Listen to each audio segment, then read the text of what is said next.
रात में लाइब्रेरी में अकेला टॉर्च लेकर एक किताब ढूंढ रहा था। उस किताब में मैंने एक चीज़ छुपा कर रखी थी और वही चीज़ मेरी ज़िंदगी और मौत का फैसला करने वाली थी। असल में मैं इन सब चीज़ों से दूर रहने वाला इंसान था। कभी भूत प्रेत की बातें भी नहीं करता था। लेकिन एक दिन मेरे एक दोस्त की वजह से मैं ऐसी जगह पर चला गया जहाँ मुझे कभी नहीं जाना चाहिए था। सच कहूँ तो इसमें मेरी भी गलती थी। दरअसल मुझे पैसों की सख्त ज़रूरत थी और मोहन अचानक बहुत अमीर बन गया था। इसलिए मैं उस रात मोहन से मिलने चला गया। जब मेरी उससे मुलाकात हुई तब वो अपने कुछ दोस्तों के साथ बैठा गप्पे मार रहा था। उसने शराब पी रखी थी। तभी उसके एक दोस्त ने पूछा, मोहन मोहन तू अचानक इतना अमीर कैसे बन गया? कुछ महीने पहले तो तू हमसे पैसे मांगा करता था और अब हाल ये है कि तू हमें अपने घर में नौकरी पर रख सकता है। मोहन हंसकर बोला, कुछ नहीं यार, मैंने एक भूत को वश कर लिया और अमीर बन गया। उसके दोस्त हंसने लगे, चल कुछ भी, भला कोई भूत पकड़कर इतना अमीर बनता है क्या? मोहन थोड़ा गंभीर होकर बोला, अरे सच कह रहा हूं। तुझे वो बात पता है ना कि अगर किसी चुड़ैल की चोटी के बाल काटकर अपने पास रख लिए जाए तो वो चुड़ैल तुम्हारी गुलाम बन जाती है। फिर तू जैसा कहेगा वो वैसा ही करेगी। उसके दूसरे दोस्त ने कहा, तू मजाक कर रहा है ना? अगर बताना नहीं चाहता तो मत बता, लेकिन हमारी टांग तो मत खींच। इस पर मोहन जोर से हंसने लगा और फिर बात पलटते हुए बोला, अरे कुछ खास नहीं, तुम्हें मैं पिछले 4 महीनों से अमीर बना दिखाई दे रहा हूं, लेकिन असल में पिछले 2 सालों से मैं अपने बिजनेस पर मेहनत कर रहा था और अब जाकर मुझे उसका फल मिला है। सभी दोस्त मोहन की तारीफ करने में लगे थे क्योंकि उसकी अमीरी देखकर सबको ताज्जुब हो रहा था। उसे देखकर अब मुझे भी लगने लगा था कि मुझे भी थोड़ा बहुत अमीर बनना चाहिए। मेरे पास भी एक अच्छा घर, बहुत सारा पैसा होना चाहिए। लेकिन मैं उनके बीच कभी फिट न होने वाला एक साधारण आदमी था। सुबह 9 से रात 9 बजे तक की नौकरी, कम तनख्वाह, किराए का घर, एक बीवी, एक बेटी, और इन सब में जैसे तैसे मैं अपना घर चला रहा था। ये सब याद करके मुझे खुद पर ही हंसी आ गई। कुछ देर बाद मोहन के दोस्त चले गए, लेकिन मैं वहीं रुका रहा। सच कहूँ तो मुझे जानने की बहुत इच्छा थी कि उसने ऐसा क्या किया जिससे वो अचानक इतना अमीर बन गया था, लेकिन उससे पूछने की हिम्मत नहीं हो रही थी। फिर मैंने अपना बैग उठाया और अपनी जगह से उठते हुए कहा, चल मैं भी चलता हूँ, घर जाना है, सुबह फिर जल्दी काम पर भी जाना है।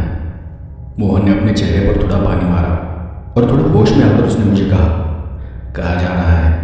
चल मैं तुझे घर छोड़ देता हूँ।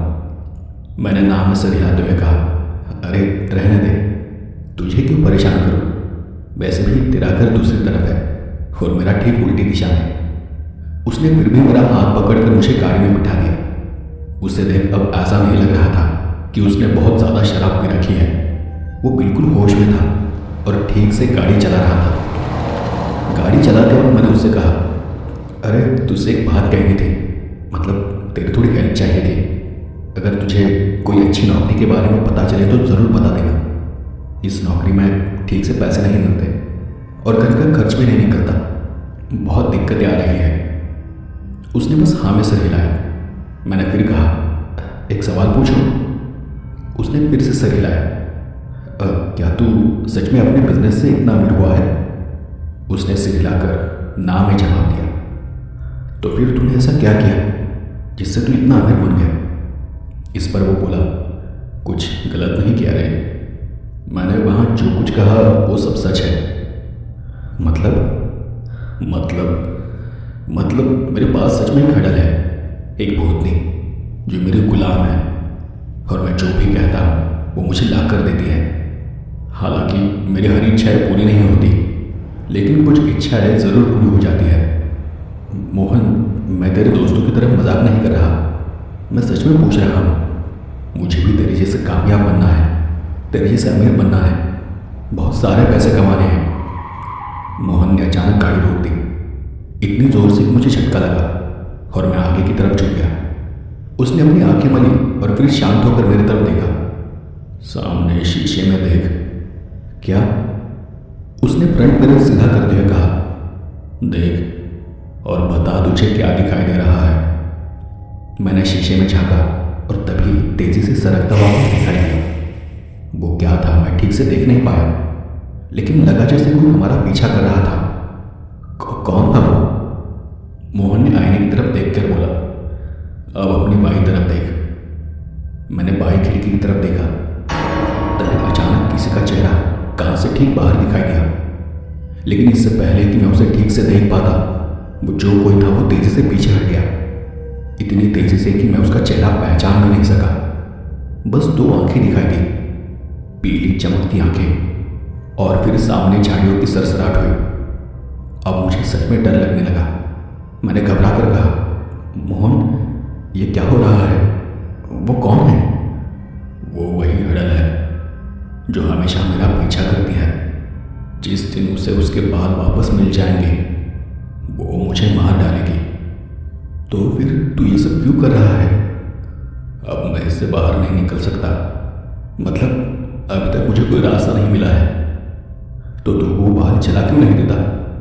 खत्म कर दे उन्हें। तू पागल है क्या?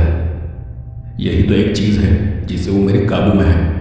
अगर मैं बाल जला दूं तो वो आजाद हो जाएगी, फिर वो जो चाहेगी वही करेगी। और यकीन मान, वो मुझे बिल्कुल भी जिंदा नहीं छोड़ेगी। तो फिर तू शराब क्यों पीता है? इसलिए कि कभी कभी शराब पीना ही मेरे पास आखिरी रास्ता बचता है। तू उसे देख नहीं सकता क्योंकि मैं उसका मालिक हूं, लेकिन मैं उसे हमेशा देख सकता हूं। वो एक घायल शेरनी की तरह मुझ पर झपटने के लिए हमेशा तैयार रहती है। लेकिन ये सब तुझे कैसे मिला? मतलब वो तुझे कैसे मिली? मोहन ने पीछे रखी एक छोटी बोतल उठाई और उसमें से 2 घूंट लिए, और फिर उसने कहा, सच कहूं तो उस रात में मरने ही वाला था। मुझ पर बहुत ज्यादा कर्ज हो चुका था, करीब करीब 50-60 लाख, और मेरे पास कोई काम नहीं था, कोई पैसा नहीं था। इन सब से छुटकारा पाने का एक ही रास्ता था, और वो था खुदकुशी। और इसलिए मैं गांव के बाहर एक पहाड़ी पर चला गया। वहां से कूदकर मैं जान देने वाला था। उस दिन भी मैं शराब के नशे में था। जब मैं वहां पहुंचा तब तक काफी अंधेरा हो चुका था। तभी मुझे एक पत्थर के बीचों बीच एक दिया जलता हुआ दिखाई दिया। मैंने सोचा कि इतनी रात को यहाँ कौन आया होगा और किसने दिया जलाया होगा। ये सोचकर मैं उसके पास चला गया। तब एहसास हुआ कि मेरे सामने कोई बैठा हुआ है, लेकिन दिए की हल्की रोशनी में मुझे सिर्फ उसका आगे बढ़ा हुआ हाथ ही नजर आ रहा था। वो कौन था, वहां क्या कर रहा था, मुझे कुछ पता नहीं था। उसने हाथ आगे बढ़ाकर मुझे नीचे बैठने का इशारा किया, और मैं बिना कुछ कहे चुपचाप दिए के सामने बैठ गया। फिर वो भारी गहरी आवाज में बोला। उसने कहा कि बोल, तेरी क्या परेशानी है? और उसके इतना कहते ही मैं फूट फूट कर रोने लगा। उसे अपनी तकलीफ बताने लगा। दिल का सारा दर्द मैंने उसके सामने रख दिया। मैं उसके सामने पूरी तरह बिखर चुका था, लेकिन आखिर तक उसने एक शब्द भी नहीं बोला। फिर मैं अंधेरे में ही उसके सामने हाथ जोड़कर झुक गया, और मैंने उसे कहा कि महाराज, मुझे रास्ता दिखाइए, मुझे इससे बाहर निकालिए, या फिर मुझे मर जाने दीजिए। वो आदमी शांत लेकिन गंभीर था, और उसने गंभीरता से कहा कि मैं कोई साधु नहीं, कोई योगी नहीं, मैं तुझे जिंदगी का सार नहीं बता सकता, लेकिन मैं एक तांत्रिक हूं, अघोरी शक्तियों का मालिक। मेरे पास तंत्र विद्या है, लेकिन वो लोक कल्याण के लिए है। तू जिस मुसीबत में फंसा है वो तेरी अपनी गलती है, और इसलिए मैं उसका हल नहीं दे सकता। वो तांत्रिक इतना कहकर चुप हो गया, और मैं उसके सामने हाथ जोड़कर उठ खड़ा हुआ, जाकर एक बड़े पत्थर पर चढ़ गया, और मैं वहां से छलांग लगाने ही वाला था कि तभी उसने मुझे आवाज दी। उसने कहा कि एक तरीका है, लेकिन वो इतना आसान नहीं, इसके नतीजे बहुत बुरे हो सकते हैं। अगर तुझे मंजूर हो तो मैं तुझे बता सकता हूं। उस तांत्रिक ने ऐसा कहा, और मैंने तुरंत अंधेरे में ही उसके सामने हाथ जोड़ दिए। मैंने कहा कि मुझे मंजूर है, कोई भी तरीका चलेगा, बस मुझे इस मुसीबत से बाहर निकालो। तब वो तांत्रिक आगे बोला कि देख, मैं अपनी तंत्र विद्या से तेरे सामने एक अमानवीय शक्ति खड़ी कर सकता हूं। मैं तुझे उसे वश में करने का तरीका दूंगा। वो तेरी हर इच्छा पूरी करेगी। तुझे इस परेशानी से बाहर निकाल देगी। लेकिन एक बात याद रखना, इसका इस्तेमाल किसी गलत काम के लिए मत करना। इस शक्ति के जरिए किसी को कोई तकलीफ मत देना, वरना इसके बहुत भयानक अंजाम होंगे। इस शक्ति के साथ रहना मतलब मौत को साथ लेकर चलने जैसा है, इसलिए तुझे बहुत सतर्क रहना होगा। आज तक मैंने इस शक्ति का कभी इस्तेमाल नहीं किया है, और इसलिए इसके नतीजे क्या हो सकते हैं ये भी मैं नहीं जानता। मैंने तांत्रिक की बात शायद ठीक से सुनी नहीं, और मैंने बिना कुछ सोचे समझे हामी भर दी। फिर तांत्रिक ने अपने मंत्रों की ताकत से उस शक्ति को बुलाया और उसे काबू में कर लिया। वो शक्ति थी एक हडड़, एक भूतनी। उसने मुझे उस हडड़ के कुछ बाल दिए जिससे वो मेरे काबू में रहे, और तब से वो हर वक्त मेरे साथ रहते हैं। पहले पहले मुझे इतना डर नहीं लगा, लेकिन बाद में वो मुझे रोज रोज दिखाई देने लगी। हर बार मैं जहां भी देखता था, जहां भी मेरी नजर जाती थी, वो मुझे खड़ी दिखाई देती थी, मुझे घूरती हुई। मोहन की कहानी सच में बहुत डरावनी और अजीब थी। उसे सुनकर मैं चौंक गया था। तो अब तेरा काम हो गया है ना, तो उस तांत्रिक से जाकर क्यों नहीं कहता कि तुझे इससे छुटकारा दिलाए? मोहन एक गहरी सांस लेकर कहा, इसलिए तो जा रहा हूं। तेरे गांव के आगे जो पहाड़ी है वहीं वो तांत्रिक रहता है, लेकिन उससे मिलने की एक शर्त है। सिर्फ जिस दिन पहाड़ी पर दिया जलता दिखाई देगा उसी दिन उसकी मुलाकात होगी। अगर दिया नहीं दिखा मतलब तांत्रिक भी नहीं है। लेकिन आज अमावस्या है, आज के दिन उससे मिलने की संभावना ज्यादा है। मोहन ने फिर से गाड़ी स्टार्ट की, और तभी अचानक एक अजीब सा साया गाड़ी के सामने से गुजरकर साइड में चला गया। उसे देखकर मेरे रोंगटे खड़े हो गए, लेकिन मोहन ने बड़ी शांति से कहा, डर मत, वो तुझे कुछ नहीं करेगी। असल में वो तुझे छू भी नहीं सकती, क्योंकि उसका मालिक मैं हूं। हम थोड़ी दूर और आगे बढ़े। मेरा गांव पास आ रहा था, लेकिन मन में एक अजीब सी बेचैनी थी। मेरे दिमाग में एक सवाल बार बार घूम रहा था, क्या मुझे मोहन के साथ चलकर देखना चाहिए कि वो जो कह रहा है वो सच है या नहीं? वो तांत्रिक, वो हडड़ और ये सब बातें। मतलब मैं इस झमेले में नहीं पड़ना चाहता था, लेकिन सिर्फ दूर से देखकर समझने में क्या बुराई है। वैसे भी मोहन ने कहा है कि वो मुझे कुछ नहीं करेगी, क्योंकि मैं उसका मालिक नहीं हूं, इसलिए मुझे डरने की कोई जरूरत नहीं है। मोहन की कार जैसे जैसे गांव के पास पहुंची, मैंने मोहन से कहा, मोहन, अगर मैं तेरे साथ चलूं तो चलेगा? देख, मेरा मतलब ये नहीं कि तू झूठ बोल रहा है, बस मुझे खुद को ये सब देखने का बहुत मन कर रहा है। मोहन ने अपनी गाड़ी गांव की थोड़ी और करीब ले जाकर रोक दी।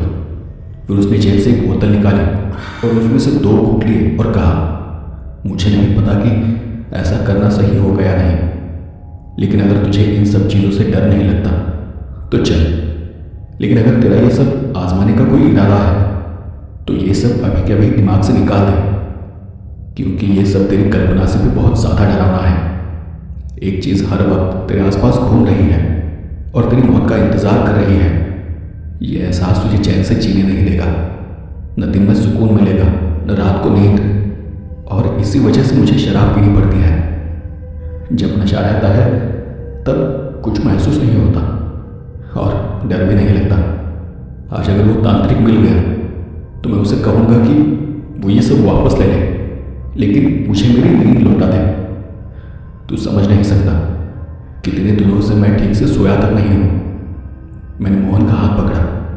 मैं उसे कुछ कहना चाह रहा था, लेकिन मैं चुप रहा। मन में एक एहसास था, गरीबी और अमीरी दोनों में नींद नहीं आती। मेरे पास पैसा नहीं, इसलिए मुझे नींद नहीं आती, और तेरे पास इतने ज़्यादा पैसा है इसलिए तेरी नींद उड़ गई है। मैं बस हल्का सा मुस्कुराया और मोहन ने फिर से गाड़ी स्टार्ट कर दी। करीब 7-8 किलोमीटर चलने के बाद हम पहाड़ी के पास एक कच्चे रास्ते पर पहुंचे। मोहन ने वहीं पर गाड़ी रोक दी। आखिरी बची शराब की घूंट पीकर हाथ से मुंह को पोंछते हुए मोहन गाड़ी से नीचे उतरा। फिर उसने एक छोटी टॉर्च चालू की और मुझे पीछे आने का इशारा किया। पहाड़ी के पास बहुत सारे ऊंचे ऊंचे पेड़ थे, गहरे घने। रास्ते पर घास भी खूब थी। मैं मोहन के पीछे पीछे चल रहा था और तब बार बार कोई सरसराने की आवाज़ सुनाई दे रही थी। मैं डरते डरते अपना एक एक कदम आगे रखते हुए चल रहा था। तब एक बार फिर से जोर से सरसराहट हुई और मैं वहीं पर जम गया। ऐसा लगा जैसे मेरे पैरों के पास से कुछ फिसलता हुआ आगे निकला हो। मैं घबरा कर बोला, मोहन, यहाँ सांप वाप तो नहीं है ना? मोहन ने अपनी लाल सुर्ख आंखों से मेरी तरफ देखा। शायद वो नशे में था या फिर नींद न पूरी होने की वजह से उसकी आंखें लाल हो चुकी थी। वो तब कांप रहा था और उसके चेहरे पर एक अजीब सी कालिमा छाई हुई थी। उसने अपनी लाल आंखों से मुझे घूरते हुए जवाब दिया, नहीं, जानवर नहीं, ये सब दूसरी दुनिया के जानवर हैं, हमारी दुनिया से परे की दुनिया के। ये हमेशा मेरे आसपास घूमते रहते हैं। उसकी बात सुनकर मैं शांत हो गया और तब उसने आगे कहा, जब उस तांत्रिक ने मेरी इच्छाओं को पूरा करने के लिए उस हडल को कैद किया था, तब अनजाने में मैंने अपनी और उस दूसरी दुनिया के बीच की दूरी को मिटा दिया था। मैंने खुद उन दरवाजों को खो दिया जिससे वो मेरी दुनिया में आ सके। अब सिर्फ वो हडल नहीं, बल्कि उसकी तरह और भी अजीबोगरीब चीज़ें मेरे शिकार में घात लगाए बैठी हैं। जैसे ही उन्हें मौका मिलेगा वो मुझे नोच नोच कर खा जाएंगी। मैंने चारों तरफ अंधेरे में सुनाई देने वाली आवाज़ों की तरफ देखते हुए कहा, तो फिर ये तुझे कुछ कर क्यों नहीं रही है? नहीं कर सकती, मोहन ने धीमी आवाज़ में जवाब दिया। जब तक वो हडल मेरी कैद में है तब तक कोई भी मुझे कुछ नहीं कर सकता, क्योंकि मैं उसका मालिक हूँ और मालिक की जान बचाना उसका फर्ज है। अभी के लिए वो मुझे मारना चाहे तो भी मुझे मार नहीं सकती जब तक मैं उसे आज़ाद नहीं करता। उसके ऐसा कहते ही अचानक पास के घने अंधेरे से हमें एक अजीब सी हंसी की आवाज़ सुनाई दी। उस आवाज़ को सुन मेरा पूरा शरीर सिहर गया। आगे क्या होने वाला था मुझे कुछ भी अंदाजा नहीं था, मगर मोहन ने उस आवाज़ को अनसुना करते हुए आगे बढ़ना जारी रखा। मैंने कहा ना, तुझे कुछ नहीं होगा, बस मेरे पीछे पीछे चलता रहे। और मैं चुपचाप उसके पीछे चलने लगा। हम तकरीबन 15 मिनट चलते रहे। ऊपर की ओर कुछ दूर जाने के बाद हम एक बड़े से पत्थर के पास पहुंचे और फिर वहीं पर रुक गए। मोहन ने पत्थर के उस पार झांक कर देखा और फिर मेरे कंधे पर हाथ रखकर कहा, तेरी किस्मत वाकई बहुत अच्छी है। 4 महीने बाद आज मुझे वो दिया जलता हुआ दिखाई दिया है। इसका मतलब जानता है, इसका मतलब वो तांत्रिक आज यही मिलेगा। चल, थोड़ा और आगे जाना पड़ेगा। हम दोनों पत्थर पर चढ़कर दूसरी तरफ गए। वहीं बीच में एक गहरा खड्डा था और उसी में एक दिया जल रहा था। आगे एक छोटी सी गुफा जैसी जगह थी। वो पूरी गुफा तो नहीं थी, लेकिन एक सुरंगनुमा संकरी जगह थी। मोहन ने मुझे इशारा किया कि मैं उसके पीछे आऊं। फिर उसने अपनी टॉर्च बंद कर दी। हम दोनों धीरे धीरे उस सुरंग के मुंह के पास जाकर खड़े हो गए। आगे आ जाओ, किसी ने कुछ कहा। यह मोहन की आवाज़ नहीं थी। मैंने सामने देखा तो उस संकरी गुफा में एक और दिया जल रहा था और उस दिए की मध्यम रोशनी में मुझे बस एक हाथ नजर आया। बस एक हाथ जो हमें अंदर आने का इशारा कर रहा था। मतलब मोहन ने मुझे जो भी बताया था वो सच था। उस दिए की रोशनी इतनी हल्की थी कि उसमें सामने का कुछ भी ठीक से दिखाई नहीं दे रहा था। उसका चेहरा, उसका शरीर, कुछ भी समझ नहीं आ रहा था। चारों तरफ सिर्फ घना अंधेरा था। मोहन ने मेरा हाथ पकड़ा और मुझे अंदर खींच लिया। पहले वो खुद दिए के सामने बैठा, फिर मुझे भी जमीन पर बैठने का इशारा किया। उस तांत्रिक ने आग के ऊपर अपना हाथ घुमाया और दिए की लौ अचानक से तेज हो गई। मगर हैरानी की बात यह थी कि उस रोशनी में सिर्फ हम दोनों ही नजर आ रहे थे। सामने बैठा वो तांत्रिक अब भी दिख नहीं रहा था। फिर उसी घने अंधेरे में से एक भारी और डरावनी आवाज आई, हो गया तेरा मन का, खुश है अब? मोहन ने गहरी सांस ली और फिर अचानक रोने लगा। बाबा, बाबा, मेरी पूरी जिंदगी बर्बाद हो गई है। मुझे समझ नहीं आ रहा कि मैं क्या करूं। मुझसे बहुत बड़ी गलती हो गई है, बहुत बड़ी गलती। वो हडल मुझे जीने नहीं दे रही, हमेशा हमेशा मेरे आसपास रहती है। जो जो जो मैंने मांगा उसने मुझे सब कुछ दिया, मगर उसके साथ एक अजीब सा डर मेरे अंदर भर गया है। जब भी वो मेरे सामने आती है उसके चेहरे पर एक अजीब सी मुस्कान होती है। उसकी बड़ी बड़ी आंखें सीधे मेरी आंखों में घूरती है। सिर्फ मुझ पर नहीं, मेरी पूरी फैमिली पर। उसकी नजरों में वही वहशीपन है जैसा कोई शिकारी अपने शिकार को देखता है। सोने की कोशिश करता हूँ, मगर उसकी हंसी मेरे कानों में गूंजती रहती है। कभी कभी तो ऐसा लगता है कि बिस्तर तो मेरी बीवी नहीं, वो हडर मेरे साथ लेटी हुई है। जैसे आंख बंद करता हूँ मुझे पूरे सपने आते हैं। कभी वो मेरे बच्चे को उठा ले जा रही होती है, तो कभी मेरी बीवी को मार रही होती है। हर वक्त कोई ना कोई परछाई मेरे आसपास घूमती रहती है। और मुझे अच्छे से पता है कि अब वो अकेले नहीं, उसके साथ उसके जैसे कई और भी इस दुनिया में आ चुके हैं। मैं उनकी मौजूदगी को महसूस कर सकता हूँ। मेरे घर में उनका साया रहता है। अब मेरे पास ज़्यादा वक्त नहीं बचा है। बाबा प्लीज़ इसे रोको। मुझे कुछ नहीं चाहिए। जो कुछ भी मैंने लिया है वो सब वापस ले लो। बस ये सब खत्म कर दो।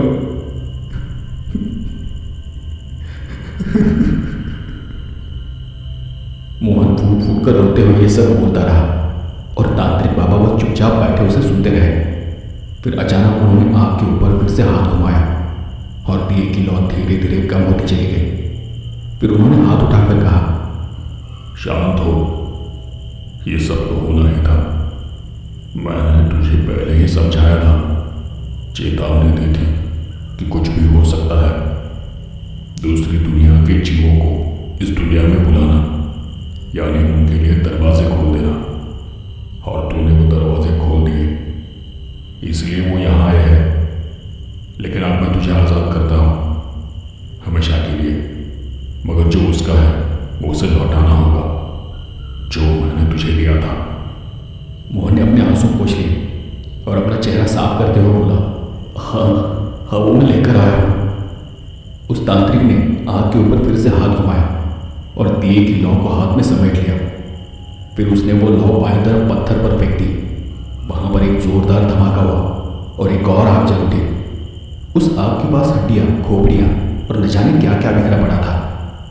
बाबा ने फिर अपना हाथ आगे बढ़ाया और कहा, जा उस हड्डियों की राख से एक घेरा बना और उस घेरे में अपने सिर के कुछ बाल तोड़कर डाल दे, फिर वापस यहीं आकर बैठ जा। मोहन कांपते हुए अपनी जगह से उठा। दारू का असर अब उसके शरीर पर था, मगर किसी तरह लड़खड़ाते हुए उसने वो घेरा पूरा कर दिया। फिर उसने अपने सिर के कुछ बाल उखाड़कर उस घेरे में डाल दिए और धीरे धीरे वापस अपनी जगह पर आकर बैठ गया। तांत्रिक ने जमीन पर पड़ी हड्डियों का एक टुकड़ा उठाया और उसे आग में घुमाया। कुछ ही सेकंड में वो दिया हवन की आग में बदल गया। वहां तेज लपटें उठी, पूरा माहौल लाल रोशनी से भर गया और पहली बार हमें उस तांत्रिक का चेहरा दिखाई दिया। काला जला हुआ चेहरा, उस पर सफेद लकीरें और उसकी एक आंख भी फूटी हुई थी। उसके चेहरे पर कोई भी एहसास नहीं था, कोई भी भाव नहीं था, एकदम ठंडा चेहरा। फिर वो कुछ मंत्र बुदबुदाने लगा, होठों ही होठों में कुछ बोल रहा था। मुझे तो कुछ भी समझ नहीं आ रहा था। इतने में ऐसा लगा जैसे कोई बड़ा सा तूफान आ गया हो। तेज हवा का झोंका हमारी तरफ लपका और उसके साथ एक भयानक चीख सुनाई दी। चारों तरफ धूल उड़ने लगी। उस हवा में सामने जलती दिए की लौ और पास चल रही आग भी कुछ पलों के लिए थरथरा उठी और उसके अगले ही पल सब कुछ फिर से शांत हो गया। मैं उड़ती हुई धूल को हाथ से हटाकर सामने देखने की कोशिश कर रहा था कि अचानक मुझे एहसास हुआ कि उस घेरे के अंदर कोई बैठा हुआ है। दोनों हाथों के सहारे कोई वहां घुटनों पर बैठा था और तभी वहां एक अजीब सी गुर्राहट गूंजने लगी। ये शायद वही चुड़ैल थी, वही जिसे उस तांत्रिक ने काबू में करके मोहन को सौंपा था। लेकिन अब वो सीधे मोहन को घूर रही थी। उसका चेहरा इतना डरावना था कि उसे देखने की हिम्मत भी नहीं हो रही थी। कुछ देर के लिए ऐसा लगा जैसे वो मुझे ही देख रही हो। उसकी आंखों में गुस्सा साफ साफ दिख रहा था। तांत्रिक बाबा ने अपनी एक आंख से उसकी तरफ देखा और वहां एक अजीब सी ऊर्जा महसूस होने लगी। ऐसा लग रहा था जैसे दो शक्तियां आपस में टकरा रही हों। बाबा ने उसके पास चलती आग और तेज कर दी, मगर वो डरी नहीं। फिर तांत्रिक ने अपने पास रखी कोई राख उठाई और उसकी तरफ फेंकी, मगर फिर भी वो जरा भी हिली नहीं। उस हडल की नजरें अड़ी रही। फिर बाबा ने उसे कहा, ये तेरी चिता की राख है। अब तेरा काम पूरा हो चुका है, तुझे वापस जाना होगा। तांत्रिक की बात सुनते ही वो हडल जोर जोर से चिल्लाने लगी, जैसे वो वापस जाने से इनकार कर रही हो। उसका चेहरा और भी खौफनाक होता जा रहा था। आंखें बड़ी बड़ी हो गई और उसने गुस्से से मोहन को घूरना शुरू कर दिया, मगर मोहन उसकी तरफ देखने की हिम्मत भी नहीं कर पा रहा था। उसकी नजरें जमीन पर गड़ी हुई थी। फिर तांत्रिक ने तेज आवाज में पूछा, क्या उसके बाल कहाँ है? इतना सुनते ही वो फिर से गुस्से में झूमने लगे। उसकी आवाज और डरावनी हो गई। वहां जो कुछ चल रहा था उससे मोहन का शरीर कांपने लगा था और वो डरते हुए बोला, लाया लाया पता नहीं मैंने कहाँ रख दिया। और ऐसा कहते हुए उसने अपना हाथ अपनी जेब में डाला। काफी देर तक इधर उधर तलाशने के बाद वो बोला, शायद गाड़ी में ही कहीं रह गया है, मैं अभी लेकर आता हूं। तांत्रिक जोर से चिल्लाया, बैठ जा, अपनी जगह से बिल्कुल मत हिलना। अगर इस जगह से बाहर गया तो बाहर हर कदम पर मौत तेरा इंतजार कर रही होगी। बेवकूफ इंसान, तू इतना लापरवाह कैसे हो सकता है? तब तांत्रिक ने मेरी तरफ देखा और कहा, भाग के जा और वो बाल लेकर वापस आ। बहुत कम वक्त बचा है। अगर सही वक्त पर काम पूरा नहीं हुआ तो इसका अंजाम बहुत खतरनाक होगा। तांत्रिक की बात सुनकर मैंने डरते हुए मोहन की तरफ देखा। वो बेबस सा मुझे ही देख रहा था और फिर वो कांपती आवाज में मुझे बोला, जा जा प्लीज, मेरे लिए जा। गाड़ी में पीछे तुझे एक मूर्ति दिखाई देगी, उसी मूर्ति के अंदर वो बाल रखे हैं। हडल को देख मैं पूरी तरह से डरा हुआ था। इस अंधेरी शैतानी जगह से अकेले बाहर जाने की मेरी हिम्मत नहीं हो रही थी, मगर इस पूरी बेवकूफ़ी के लिए मैं खुद ही जिम्मेदार था, क्योंकि मैं खुद ही मोहन के साथ यहाँ आना चाहता था। सच कहूँ तो मुझे जरा भी अंदाजा नहीं था कि यह सब इतना खौफनाक हो सकता है। फिर से तांत्रिक ने मुझे जाने का इशारा किया और जैसे ही मैं अपनी जगह से उठा, मेरी नज़र उस चुड़ैल की ओर चली गई। उसके चेहरे पर एक अजीब सी शैतानी हंसी थी और उसकी आंखें ऐसी थी जैसे वो कुछ कहना चाह रही हो। और तभी उसके मुंह से एक भयानक हंसी गूंज उठी।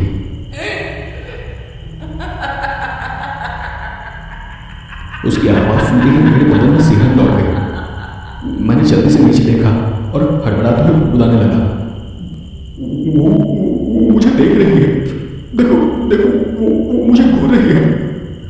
तांत्रिक ने आग कम करते हुए मेरे सामने एक माला रखी और अजीब आवाज में कहा, वो तुझे कुछ नहीं कर सकती जब तक कि वो इस घेरे में है। और अगर तुझे डर लग रहा है तो ये माला पहन ले, ये तेरी रक्षा करेगी। मैंने कांपते हाथों से वो माला उठाई। मैंने तांत्रिक की तरफ देखना ही बेहतर समझा ताकि मुझे उस चुड़ैल का डरावना चेहरा फिर से न दिखे, लेकिन अंधेरे में उसकी चमकती पीली आंखें अब भी मुझे नजर आ रही थी। मैंने तेज से अपनी नजर फेर ली और वहां से भाग निकला। डर और घबराहट में किसी तरह दौड़ते दौड़ते मैं गाड़ी तक जा पहुंचा। हड़बड़ाहट में मैंने गाड़ी का दरवाजा खोला और मूर्ति तलाशने लगा। गाड़ी की पिछली सीट पर एक किताब रखी थी और किताब के ऊपर वो मूर्ति रखी थी। मैंने जल्दी से वो मूर्ति उठाई और उसे बीच से खोला, जैसे कोई बोतल खोलता है। अंदर एक बालों की लट रखी हुई थी। उसे हाथ में लेते ही वहां एक अजीब सी बदबू फैल गई और उस बदबू के कारण नाक बंद करते वक्त मेरा धक्का लगकर गाड़ी में रखी किताब नीचे गिर पड़ी। किताब के नीचे एक बड़ा सा थैला, एक पोटली रखी थी और उसके अंदर नोटों की गड्डियां थी। पैसे देखते ही मेरा दिमाग चकराने लगा। दिमाग में न जाने कैसे कैसे ख्याल आने लगे।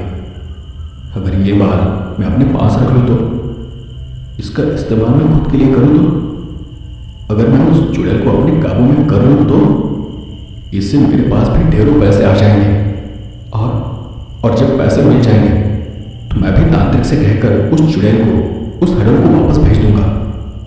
ये तो बहुत आसान है, मगर क्या तांत्रिक मेरे लिए ये सब करेगा?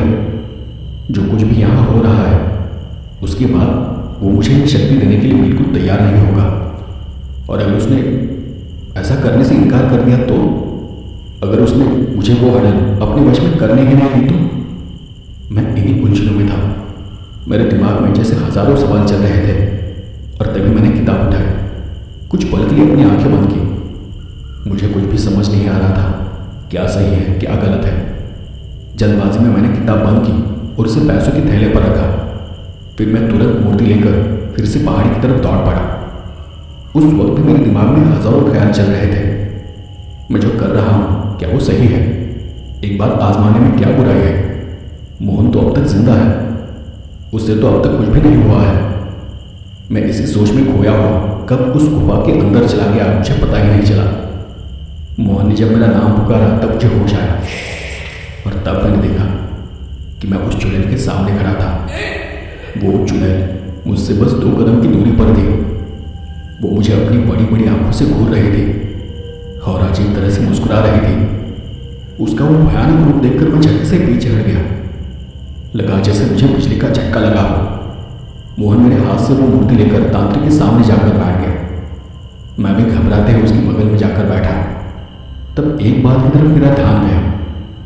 वो तांत्रिक अपनी एक आंख से मुझे घूर रहा था, मानो मैंने कोई चोरी की हो या जैसे कोई बात में उसे छुपा रहा हूं। मोहन ने वहीं पर मूर्ति को फोड़कर उसमें से वो गंदे बाल बाहर निकाले और उन्हें निकालकर तांत्रिक के हाथ पर रख दिया। लेकिन वो तांत्रिक अब भी मुझे ही घूर रहा था। मैंने अपने गले में पहनी माला निकालकर उस तांत्रिक के सामने रख दी। मेरे हाथ से माला लेते हुए तांत्रिक ने जोर से मेरा हाथ पकड़ा। वो पकड़ इतनी जोर की थी कि उसके नाखून से मेरे हाथ पर खरोच आ गई और एक तेज दर्द हाथ से होते हुए दिमाग तक चला गया।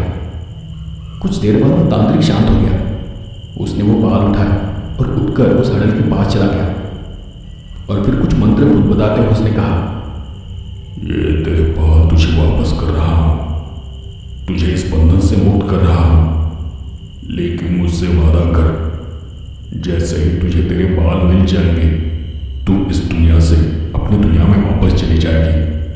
वही जहां से तू आई है, जिस रात से तू बनी है, तू उसी में फिर से समा जाएगी। वादा कर मुझसे। वो हडल काफी देर तक उस आदमी को घूरते रहे। उसकी गुर्राने की आवाज उस भयानक माहौल में गूंज रही थी। तांत्रिक एक बार फिर जोर से चिल्लाया, वादा कर मुझसे, नहीं तो मुझे तुझे खत्म करना पड़ेगा। मेरे पास और कोई रास्ता नहीं है। मैं नजरें चुराकर ये सब देख रहा था। अचानक उस हडल ने मेरी तरफ देखा। उसकी आंखों में जैसे कोई इशारा था, जैसे फिर वो कुछ कहना चाह रही हो, और मेरी ओर देखते हुए उसने झटके से तांत्रिक का हाथ पकड़ लिया। एक पल के लिए लगा कि अब वो उसे मार देगी, लेकिन जैसे ही उसने अपने बाल छुए, अगले ही पल वो किसी धूल की तरह हवा में उड़कर गायब हो गया। उसके साथ ही तांत्रिक ने हाथ में पकड़े बाल भी गायब हो गए। फिर सब तरफ एक धुआं उठा। वहां चल रही आग भी धीरे धीरे शांत हो गई। सारा माहौल एकदम से शांत हो गया। सिर्फ वहां बीच में जलता हुआ एक दिया अब भी हल्की लौ के साथ जल रहा था। और तब मुझे वो तांत्रिक भी कहीं दिखाई नहीं दिया, पर शायद मोहन को दिखाई दे रहा था। मोहन तांत्रिक के पैरों के पास गिर पड़ा और फिर से रोने लगा। वो उसे बार बार धन्यवाद दे रहा था। आखिरकार तांत्रिक ने उसकी जान बचाई थी। तांत्रिक ने अपने पास की माला से एक माला निकालकर मोहन के हाथ में रख दी और मेरे सामने उसे कहा, ये माला हमेशा अपने गले में रखना, तब तक जब तक कि मैं खुद इसे उतारने को ना कहूं। मोहन हाथ जोड़ते हुए उठ खड़ा हुआ। मैं भी अपनी जगह से उठने जा ही रहा था कि फिर से तांत्रिक ने मेरा हाथ कसकर पकड़ लिया और एक बेहद धीमी आवाज में उसने कहा, तूने जो किया वो ठीक नहीं किया। मुझे तो कुछ भी समझ नहीं आ रहा था कि वो ऐसा क्यों कह रहा है।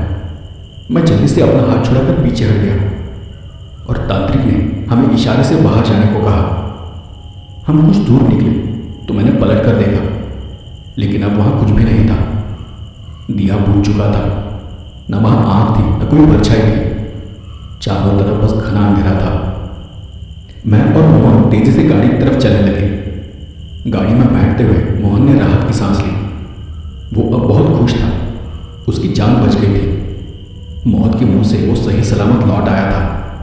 लेकिन जैसे ही मेरी नज़र पीछे की सीट पर पड़ी, मुझे जोर का झटका लगा। अभी कुछ दिन पहले जो पैसों की पोटली वहाँ थी वो अब वहाँ से गायब थी। सिर्फ पोटली ही नहीं, वहाँ एक भी नोट नहीं बचा था।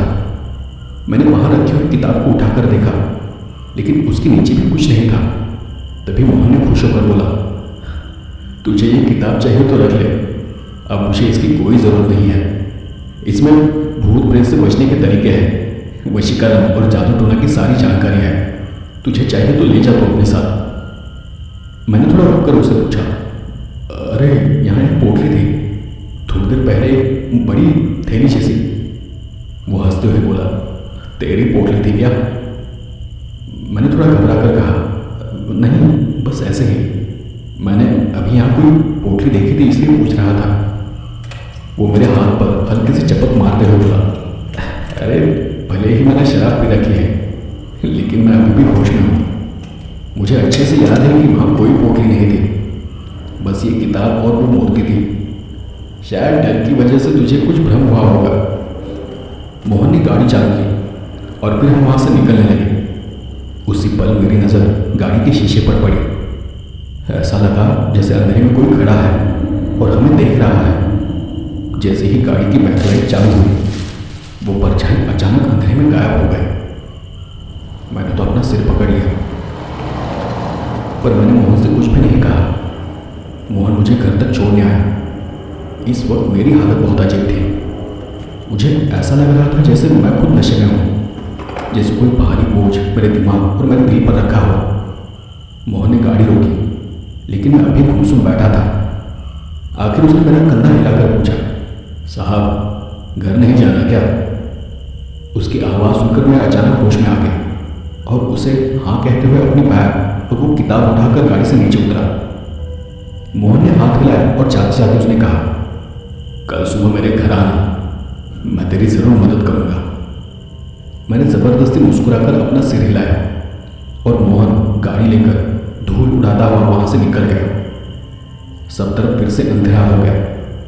कुछ देर तक मैं वहीं पर खड़ा रहा, एकदम शांत, स्तब्ध। तभी मेरे घर के दरवाजे के पास सामने के अंधेरे में कुछ हलचल हुई और फिर अचानक दो चमकती हुई पीली आंखें उभरी और झट से गायब हो गई।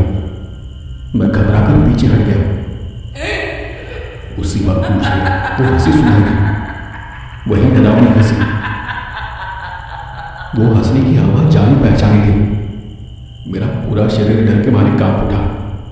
डरते डरते मैंने अपने पास मौजूद चाबी से दरवाज़ा खोला और फिर तेज़ी से अंदर भागा। बैग को वही टेबल पर फेंका और सीधे बेडरूम में जाकर बैठ गया। हाथ में पकड़ी वो किताब लगभग मेज पर पटक गई और फिर अपनी बेटी के पास जाकर रजाई ओढ़कर बिस्तर में लेट गया। वो पूरी रात मेरे दिमाग में वही सब घूमता रहा। वो हडल, उसका वो डरावना चेहरा, उसकी मुझ पर जमी हुई नजरें और उसकी वो आवाज़, बेचैन करने वाली आवाज़। क्या वो सच में चली गई थी या वो अब भी मेरे पीछे है? किसी तरह सब सोचते सोचते मेरी आंख लग गई। सुबह नींद से जागा तब पत्नी सुबह के नाश्ते की तैयारी कर रही थी। उठते ही मेरा ध्यान मेज पर पड़ी किताब की ओर चला गया। मैंने तुरंत किताब को अपनी बैग में रख दिया और कुछ देर तक वहीं पर शांति से बैठा रहा। मुझे रात में जो कुछ हुआ था उसके बारे में सोचकर जरा भी यकीन नहीं हो रहा था। पता नहीं मैंने क्या क्या किया था। मैं तो सोच भी नहीं सकता था कि मैंने रात में क्या क्या किया था। तभी मेरी पत्नी मेरे सामने आकर खड़ी हो गई। आज काम पर नहीं जाना क्या? मैंने थकावट भरी आवाज़ में उसे कहा, नहीं, बहुत थक चुका हूँ, लेकिन थोड़े दूसरे ज़रूरी काम है। लाइब्रेरी जाना है और वहाँ से अपने एक दोस्त के घर चला जाऊँगा। कल रात एक दूसरी नौकरी की बात हुई है, उसने मुझे सुबह घर आने के लिए कहा था। पत्नी ने किचन की ओर जाते हुए कहा, ठीक है, तैयार हो जाइए, तब तक नाश्ता बनाती हूँ। मैंने उठकर तैयार होकर नाश्ता कर लिया और फिर अपना बैग लेकर घर से बाहर चला गया। सबसे पहले मैं जहाँ काम करता था उस लाइब्रेरी में जाकर अपने पास की किताब को अपने एक दोस्त के हाथ में दे दिया और उसे उस किताब को अंदर ही कहीं छुपा कर रखने के लिए कहा। फिर वहाँ से मैं सीधे मोहन के घर चला गया। जब मैं घर पहुँचा तो बाहर बहुत सारी भीड़ जमा थी। मुझे समझ नहीं आ रहा था कि इतने सारे लोग अचानक वहाँ क्यों खड़े हैं। मैं उस भीड़ के बीच से जगह बनाते हुए गेट के अंदर चला गया और सामने का नज़ारा देख मैं हक्का बक्का रह गया। उस घर के सामने स्ट्रेचर पर मोहन की लाश रखी हुई थी। उसका चेहरा लगभग छिला हुआ, जला हुआ था। शरीर कुछ ऐसे नोचा गया था। चेहरा टूटा हुआ था, हाथ पैर टूटे हुए थे और हर तरफ खून ही खून था। वो देख मुझे उल्टी जैसा हुआ और मैं भीड़ से हटते हुए फिर से पीछे चला गया। हे भगवान, ये क्या हो गया? ये किसने किया सर? मैं अपने में ही बड़बड़ाने लगा और तब वहां खड़े एक आदमी ने मेरी बात सुनकर कहा, कल रात बहुत अजीब और बहुत बुरा कार एक्सीडेंट हुआ उनका। मैंने भीड़ के पीछे से ही छुपकर फिर आगे देखने की कोशिश की और मुझे वहां एक औरत दिखाई दी जो किसी के पीछे छुपकर मुझे ही देख रही थी। उसकी सिर्फ एक आंख और आधा अधूरा चेहरा दिखाई पड़ रहा था। मैंने थोड़ा ध्यान से देखा, वही डरावनी आंख, वही शैतानी हंसी और वही खौफनाक चेहरा। और उसे देख मैं घबराते हुए जोर जोर से बड़बड़ाने लगा, वो अब भी यहाँ है। वो अपनी दुनिया में नहीं गई। वो यही है। वो देखो, वो यही है।